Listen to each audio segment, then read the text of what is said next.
हमारे दिमाग में एक ऐसी तिजोरी होती है जिसमें हमारी दबी हुई ख्वाहिशें और डर बंद होते हैं। हमें लगता है हम सब कंट्रोल कर रहे हैं, लेकिन असल में हमारा सबकॉन्शियस हमें चला रहा होता है। फ्रॉइड की ये केस स्टडी डोरा सिर्फ एक लड़की की कहानी नहीं है। ये हर उस इंसान की कहानी है जो अपने डर और इमोशनल ट्रॉमा को समझना चाहता है। तैयार हो जाइए अपने दिमाग की गहराइयों में उतरने के लिए। Welcome to knowledge booster. यहाँ हर विचार एक बीज है और हर वीडियो आपकी तरक्की की सीढ़ी। चलिए किताबों की गहराई से निकालते हैं वो सबक जो आपकी लाइफ बदल देंगे। मनोविज्ञान के इतिहास में सबसे चर्चित और महत्वपूर्ण केस स्टडीज में से एक है। ये फ्रॉइड के दमन और सपनों की व्याख्या यानी ड्रीम इंटरप्रिटेशन के सिद्धांतों को व्यवहारिक रूप से समझाने का एक प्रयास है। डोरा का केस महज एक मेडिकल रिपोर्ट नहीं है, बल्कि ये इंसानी रिश्तों, धोखे और भावनाओं के दमन की एक ऐसी कहानी है जिसे सुनकर आज भी कोई भी व्यक्ति अपने जीवन की उलझनों को महसूस कर सकता है। यहाँ डोरा और उसकी पृष्ठभूमि का गहरा विश्लेषण है जो हमें ये समझने में मदद करेगा कि हमारे अपनों का व्यवहार हमारे मानसिक स्वास्थ्य को कैसे तोड़ सकता है। डोरा एक वस्तु की तरह इस्तेमाल की गई बेटी थी। डोरा कोई साधारण मरीज नहीं थी। वो एक बहुत ही बुद्धिमान, संवेदनशील और गौर करने वाली लड़की थी। लेकिन उसके जीवन की त्रासदी ये थी कि वो एक ऐसे माहौल में पली बड़ी जहां सच को छिपाना और झूठ को जीना आदर्श बन गया था। डोरा के पिता का उनकी पड़ोसिन मिसेस के साथ अफेयर था। डोरा ये सब जानती थी, लेकिन विडंबना देखिए, डोरा के पिता उम्मीद करते थे कि डोरा चुप रहे और बदले में मिस्टर के डोरा पर डोरे डालते थे। डोरा को ऐसा महसूस होने लगा कि वो कोई इंसान नहीं बल्कि एक सौदा है। उसे लगा कि उसके पिता उसे मिस्टर के की तरफ धकेल रहे हैं ताकि वो खुद मिसेस के साथ शांति से अपना अफेयर चला सकें। इसे आज के जीवन से जोड़कर देखते हैं। कल्पना कीजिए एक ऐसे घर की जहां माता पिता के बीच कड़वाहट है या पिता का बाहर संबंध है। बच्चा सब देख रहा है, सब समझ रहा है, लेकिन जब वो सवाल पूछता है तो उसे कह दिया जाता है, तुम पागल हो, ऐसा कुछ नहीं है, तुम गलत समझ रहे हो। इसे गैस लाइटिंग कहते हैं। जब आपके सबसे करीबी लोग आपके सच को वहम बताने लगें तो इंसान अंदर से टूटने लगता है। डोरा के साथ यही हुआ। उसके पिता ने उसकी भावनाओं को समझने के बजाय उसे हिस्टेरिक यानी मानसिक रूप से बीमार घोषित कर दिया ताकि उन्हें अपने गुनाह का सामना न करना पड़े। शरीर जब बोलना शुरू करता है। जब डोरा को लगा कि उसकी आवाज घर में कोई नहीं सुन रहा तो उसके मन ने एक अजीब रास्ता चुना। उसकी भावनाओं ने शारीरिक बीमारी का रूप ले लिया। गले में दर्द और आवाज जाना, ये इस बात का प्रतीक था कि वो कुछ कहना चाहती है लेकिन कह नहीं पा रही। उसके शब्द उसके गले में ही घुट गए थे। खांसी, ये एक अलार्म की तरह था, जैसे वो दुनिया का ध्यान अपनी पीड़ा की ओर खींचना चाहती थी। हम में से बहुत से लोग आज भी डोरा हैं। हम ऑफिस में, रिश्तों में या समाज में उन बातों को पी जाते हैं जो हमें भीतर से काटती हैं। जब हम अपनी भावनाओं को शब्द नहीं देते तो हमारा शरीर बीमारी के रूप में उन्हें व्यक्त करने लगता है। माइग्रेन, पीठ दर्द या घबराहट अक्सर दबी हुई चीखें ही होती हैं। डोरा की सबसे बड़ी तकलीफ मिस्टर के का व्यवहार नहीं था, बल्कि अपने पिता का विश्वासघात था। जिस पिता को उसकी ढाल होना चाहिए था, वही उसे एक शिकारी मिस्टर के सामने चारा बनाकर छोड़ रहे थे। जब हम किसी से बेइंतहा प्यार करते हैं और वही इंसान अपने स्वार्थ के लिए हमें मोहरा बनाता है, तो वो घाव किसी शारीरिक चोट से कहीं ज्यादा गहरा होता है। डोरा का गुस्सा, उसकी नफरत और उसकी बीमारी, ये सब उस अकेलेपन की उपज थी जो उसे अपनों के बीच महसूस होता था। अपने सच को पहचानें। अगर आपको लग रहा है कि कुछ गलत है तो अपनी अंतरात्मा यानी गट फीलिंग पर भरोसा करें, भले ही पूरी दुनिया आपको गलत कहे। बोलना सीखें। भावनाओं का दमन कैंसर की तरह होता है। जो बात चुभ रही है उसे कहना जरूरी है, वरना वो शरीर को बीमार कर देगी। अपनों का साथ। एक परिवार के तौर पर क्या हम अपने बच्चों या पार्टनर को सुन रहे हैं? कहीं हम भी अपने स्वार्थ के लिए उनकी भावनाओं की बलि तो नहीं चढ़ा रहे? डोरा का केस हमें याद दिलाता है कि मानसिक बीमारी अक्सर दिमाग की खराबी नहीं, बल्कि हमारे आसपास के जहरीले रिश्तों का नतीजा होती है। वो विद्रोह भी अपने आप में बहुत बड़ी सीख है। रिश्तों का जटिल जाल। रिश्तों का जटिल जाल सुनने में एक मनोवैज्ञानिक टर्म लग सकता है, लेकिन असल में ये वो दम घोटू कोहरा है जिसमें हम कई बार सालों तक फंसे रहते हैं। डोरा के केस में ये जाल इतना गहरा था कि उसने एक 18 साल की लड़की के वजूद को ही धुंधला कर दिया था। ये जाल आखिर था क्या? डोरा के परिवार में 4 मुख्य खिलाड़ी थे और हर कोई एक दूसरे का इस्तेमाल कर रहा था। इसे सर्कल ऑफ साइलेंस कह सकते हैं। पिता और मिसेस के। पिता का मिसेस के साथ प्रेम संबंध था। मिस्टर के और डोरा। मिस्टर के ने इसका फायदा उठाकर डोरा को हासिल करना चाहा। पिता और डोरा। पिता ने अपनी बेटी की चीखों को अनसुना कर दिया ताकि उनका खुद का अफेयर चलता रहे। 2. दिखावे का घर। इसे आज के दौर के एक उदाहरण से समझते हैं ताकि आप इसे महसूस कर सकें। कल्पना कीजिए एक ऐसे परिवार की जिसे समाज में परफेक्ट माना जाता है। पिता एक सफल बिजनेसमैन है, माँ एक आदर्श पत्नी, लेकिन घर की 4 दीवारी के भीतर पिता का किसी और के साथ संबंध है। माँ ये बात जानती है, लेकिन वो समाज में अपनी इज्जत खोने के डर से चुप रहती है। अब इस घर के बच्चे को देखिए। वो बच्चा देख रहा है कि उसके पिता झूठ बोल रहे हैं और उसकी माँ उस झूठ को सह रही है। जब वो बच्चा कहता है, पापा आप गलत कर रहे हैं, तो माँ उसे चुप करा देती है। बेटा ऐसा नहीं बोलते, वो तुम्हारे पापा हैं। यहाँ बच्चा कॉग्निटिव डिसोनेंस का शिकार हो जाता है। उसकी आंखें जो देख रही हैं, उसके अपने उसे झूठ बता रहे हैं। डोरा के साथ यही हुआ। उसके पिता ने उसे एक बलि का बकरा बना दिया। उन्हें लगा कि अगर डोरा मिस्टर के साथ दोस्ती रखेगी तो मिस्टर के उनके और मिसेस के अफेयर पर सवाल नहीं उठाएंगे। 3. जब प्यार में मिलावट हो जाए। डोरा के लिए सबसे दुखद बात यह नहीं थी कि मिस्टर के ने उसे गलत तरीके से छुआ, बल्कि यह थी कि उसके पिता ने उसे बेच दिया था। शारीरिक रूप से नहीं, बल्कि भावनात्मक रूप से। जब हम किसी से बेइंतहा प्यार करते हैं तो हम उस पर ब्लाइंड ट्रस्ट करते हैं। डोरा अपने पिता से प्यार करती थी, लेकिन जब उसे एहसास हुआ कि उसके पिता के लिए उनकी अपनी प्रेमिका उसकी सुरक्षा से ज्यादा महत्वपूर्ण है, तो डोरा का संसार उजड़ गया। क्या आपने कभी महसूस किया है कि आपके सबसे करीबी इंसान ने अपनी सुविधा के लिए आपकी भावनाओं की बलि दे दी है? जब कोई अपना किसी तीसरे व्यक्ति को खुश करने के लिए आपको नीचा दिखाए या आपकी बात ना सुने, तो वो रिश्तों का जाल आपके फेफड़ों की हवा सोखने लगता है। डोरा को महसूस हुआ कि वो इस घर में एक सदस्य नहीं, बल्कि एक करेंसी है जिससे उसके पिता अपनी खुशियां खरीद रहे हैं। 4. जाल से बाहर निकलने का रास्ता, ना की ताकत। डोरा ने जो किया वो उस समय के हिसाब से क्रांतिकारी था। जब उसने देखा कि फ्रॉइड भी कहीं ना कहीं उसके पिता की बातों को ही सही साबित करने की कोशिश कर रहे हैं और उसके यौन आकर्षण की बातें कर रहे हैं, तो उसने इलाज बीच में ही छोड़ दिया। ये उसका विद्रोह था। उसने उस जाल को और बुनने से मना कर दिया। बदलाव का संदेश। रिश्तों के इस जाल से निकलने का पहला कदम है सच को स्वीकार करना। अगर कोई रिश्ता आपको घुटन दे रहा है तो उसे संस्कार या मजबूरी का नाम देकर खुद को बीमार ना करें। याद रखें, अगर आप खुद के लिए खड़े नहीं होंगे तो दुनिया आपको हमेशा किसी न किसी सौदे में इस्तेमाल करती रहेगी। डोरा की तरह अपनी आवाज खोने के बजाय उस जाल को काट देना ही मानसिक स्वास्थ्य की पहली सीढ़ी है। क्या आपको कभी ऐसा लगा है कि आपके आसपास के लोग आपकी आंखों के सामने एक झूठ बुन रहे हैं और आपसे उम्मीद कर रहे हैं कि आप उसे सच मान लें? शरीर जब बोलना शुरू करता है, जब हमारी जुबान खामोश हो जाती है और मन बोझ से भर जाता है, तब हमारा शरीर बात करना शुरू करता है। मनोविज्ञान में इसे सोमेटाइजेशन कहते हैं, लेकिन सरल भाषा में यह हमारे भीतर की दबी हुई चीख है। डोरा के केस में उसकी खांसी और आवाज का जाना महज बीमारी नहीं थी, बल्कि वो अपने शरीर के जरिए वो सब कह रही थी जो उसका परिवार सुनने को तैयार नहीं था। 1.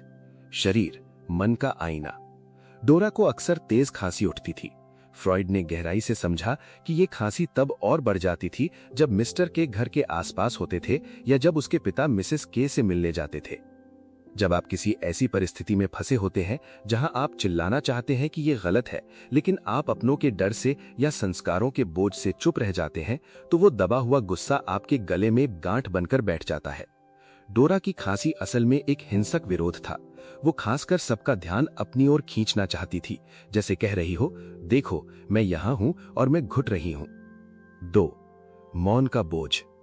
इसे एक मॉडर्न उदाहरण से समझते हैं जो शायद आपको अपने करीब लगे। कल्पना कीजिए एक ऐसी बहू की जो एक बहुत ही दमनकारी घर में रहती है। उसे हर बात पर टोका जाता है, उसकी इच्छाओं का गला घोटा जाता है, लेकिन वो पलटकर जवाब नहीं दे सकती क्योंकि उसे सहनशील होने की शिक्षा दी गई है। धीरे धीरे उसे लगातार माइग्रेन या गर्दन में असहनीय दर्द रहने लगता है। वो हर डॉक्टर के पास जाती है, सारे टेस्ट नॉर्मल आते हैं, दवाइयां काम नहीं करती। क्यों? क्योंकि दर्द सिर में नहीं, उस दबाव में है जो वो रोज महसूस करती है। उसकी गर्दन का दर्द असल में वो बोझ है जो वो ढो रही है। उसका शरीर कह रहा है, मैं अब और नहीं सह सकती। ये माहौल मेरे लिए जहरीला है। जैसे ही वो अपनी बात कहना शुरू करती है या उस जहरीले माहौल से बाहर निकलती है, उसका वो पुराना दर्द चमत्कारिक रूप से गायब हो जाता है। 3. आवाज का खो जाना। डोरा को अक्सर एफोनिया हो जाता था, यानी उसकी आवाज पूरी तरह खो जाती थी। सोचिए, एक 18 साल की लड़की जिसके पास कहने को इतना कुछ है, अपने पिता के धोखे के बारे में, मिस्टर के की बदतमीजी के बारे में, लेकिन उसे पता है कि अगर वो बोलेगी तो कोई उस पर विश्वास नहीं करेगा। जब मन को ये यकीन हो जाता है कि बोलने का कोई फायदा नहीं है, तो दिमाग बोलने वाले अंगों को सिग्नल देना बंद कर देता है।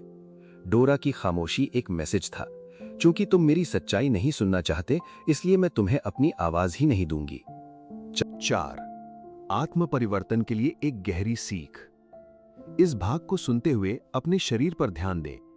क्या आपके कंधे अक्सर भारी रहते हैं? क्या आपके पेट में बिना वजह जलन होती है? क्या आपको अक्सर सांस लेने में भारीपन महसूस होता है? शरीर से पूछें। अगली बार जब आपको बिना किसी मेडिकल कारण के दर्द हो, तो शांत बैठकर अपने उस अंग से पूछें, तुम मुझसे क्या कहना चाहते हो? कौन सी ऐसी बात है जिसे मैं छिपा रहा हूं? सत्य की शक्ति। दबी हुई भावनाएं शरीर में टॉक्सिन्स की तरह जमा होती हैं। किसी विश्वसनीय मित्र से बात करना या डायरी लिखना उस जहर को बाहर निकालने का तरीका है। अपनी आवाज वापस पाएं। डोरा की तरह अपनी आवाज को गुम मत होने दीजिए। नहीं कहना या अपना सच बताना शुरू में डरावना लग सकता है, लेकिन ये आपके शरीर को गंभीर बीमारियों से बचाने का एकमात्र रास्ता है। हमारा शरीर कभी झूठ नहीं बोलता। बीमारियां अक्सर हमारे मन की अधूरी प्रार्थनाएं या अनकहे विरोध होते हैं। अपनी भावनाओं को सम्मान देना ही खुद को ठीक करने की पहली सीढ़ी है। डोरा का वो फैसला मनोविज्ञान के इतिहास की सबसे साहसिक घटनाओं में से एक माना जाता है। जब एक 18 साल की लड़की ने उस दौर के सबसे महान मनोवैज्ञानिक सिगमंड फ्रॉइड से कहा, बस बहुत हुआ, अब मैं और नहीं आऊंगी, तो वो सिर्फ एक इलाज का अंत नहीं था, बल्कि एक मौन क्रांति की शुरुआत थी। जब इलाज ही दबाव बन जाए। डोरा ने देखा कि फ्रॉइड भी वही कर रहे थे जो उसके पिता और मिस्टर के कर रहे थे, उसकी बात सुनने के बजाय अपनी बात उस पर थोपना। फ्रॉइड लगातार ये साबित करने में लगे थे कि डोरा को मिस्टर के से प्यार है या वो अपने पिता के प्रति आकर्षित है। वो डोरा की नफरत और गुस्से को सिर्फ एक दबी हुई यौन इच्छा मान रहे थे। डोरा को महसूस हुआ कि यहां भी उसे कोई इंसान नहीं समझ रहा, बल्कि सब उसे अपने सिद्धांतों को सही साबित करने का एक जरिया मात्र मान रहे हैं। अपनी डोर अपने हाथ में लेना। कल्पना कीजिए एक युवा जो अपनी पसंद का करियर चुनना चाहता है, लेकिन उसका पूरा परिवार, रिश्तेदार, यहां तक कि उसके करियर काउंसलर भी उसे वही करने की सलाह दे रहे हैं जो समाज चाहता है। हर कोई उसे समझा रहा है, बेटा हम तुम्हारे भले की सोच रहे हैं, लेकिन उस युवा को अंदर से घुटने जैसा महसूस हो रहा है। एक दिन वो खड़ा होता है और कह देता है, नहीं, आप सब मेरे भले की नहीं, अपनी सुविधा की सोच रहे हैं। मैं अपनी जिंदगी का फैसला खुद करूंगा। डोरा का फ्रॉइड को छोड़ना ठीक ऐसा ही था। उसने तय किया कि वो किसी और के नजरिए की कैदी बनकर नहीं रहेगी। वो बीमार कहलाना पसंद करेगी, लेकिन अपनी आत्मा का सौदा नहीं करेगी। स्वयं की पहचान। डोरा का ये कदम हमें 3 बहुत गहरे सबक सिखाता है। विशेषज्ञ हमेशा सही नहीं होता। कभी-कभी आपके मन की आवाज किसी भी महान डॉक्टर या गुरु से ज्यादा सही होती है। अगर कोई आपको ये महसूस करा रहा है कि आप गलत या पागल हैं, जबकि आपका दिल सच जानता है, तो वहां से हट जाना ही बुद्धिमानी है। शिकार बनने से इनकार। डोरा ने खुद को बेचारी मानने से मना कर दिया। इलाज छोड़कर उसने संदेश दिया कि वो कोई खिलौना नहीं है जिसे कोई भी, चाहे वो फ्रॉइड ही क्यों ना हो, अपनी मर्जी से चलाए। सत्य की कीमत। सच बोलना अक्सर आपको अकेला कर देता है। डोरा अकेली पड़ गई थी, लेकिन वो झूठी शांति से कहीं बेहतर था। अक्सर हम उन रिश्तों या नौकरियों में सिर्फ इसलिए टिके रहते हैं क्योंकि हमें लगता है कि अगर मैं यहां से गया तो मेरा क्या होगा या लोग क्या कहेंगे। डोरा का विद्रोह हमें सिखाता है कि अधूरा छूटना गलत तरीके से पूरे होने से बेहतर है।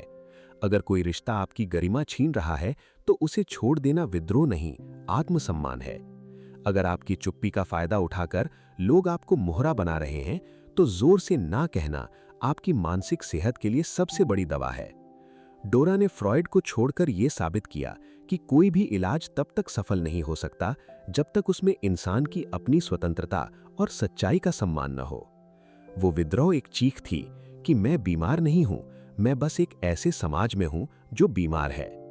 जब हम अपने सच को स्वीकार कर लेते हैं और गलत के खिलाफ खड़े होने का साहस जुटाते हैं, तो शरीर के आधे दर्द और मन की आधी उलझनें खुद ब खुद सुलझने लगती हैं। चूंकि आप नॉलेज बूस्टर के माध्यम से लोगों तक गहरी समझ पहुंचाते हैं, तो इस केस स्टडी का सार ये हो सकता है: दुनिया आपको क्या समझती है, इससे कहीं ज्यादा जरूरी ये है कि आप खुद को क्या समझते हैं। अपनी आवाज को दबने न दें, क्योंकि जो आप नहीं कह पाते उसे आपका शरीर भुगतता है। डोरा ने जो किया वो उस समय के हिसाब से आक्रामक था। जब उसने देखा कि फ्रॉयड भी कहीं ना कहीं उसके पिता की बातों को ही सही साबित करने की कोशिश कर रहे हैं और उसके यौन आकर्षण की बातें कर रहे हैं, तो उसने इलाज बीच में ही छोड़ दिया। ये उसका विद्रोह था। उसने उस जाल को और बुनने से मना कर दिया। रिश्तों के इस जाल से निकलने का पहला कदम है सच को स्वीकार करना। अगर कोई रिश्ता आपको घुटन दे रहा है, तो उसे संस्कार या मजबूरी का नाम देकर खुद को बीमार न करें। याद रखें, अगर आप खुद के लिए खड़े नहीं होंगे, तो दुनिया आपको हमेशा किसी न किसी सौदे में इस्तेमाल करती रहेगी। डोरा की तरह अपनी आवाज खोने के बजाय उस जाल को काट देना ही मानसिक स्वास्थ्य की पहली सीढ़ी है। अक्सर हम सोचते हैं कि हर कहानी का अंत हैप्पी एंडिंग के साथ होना चाहिए या हर समस्या का हल मिल ही जाना चाहिए, लेकिन डोरा का केस अधूरा रहा। उसने इलाज बीच में छोड़ दिया और फ्रॉयड को अपनी हार माननी पड़ी। यहां से मिलने वाली 3 बातें: खुद के डॉक्टर खुद बने।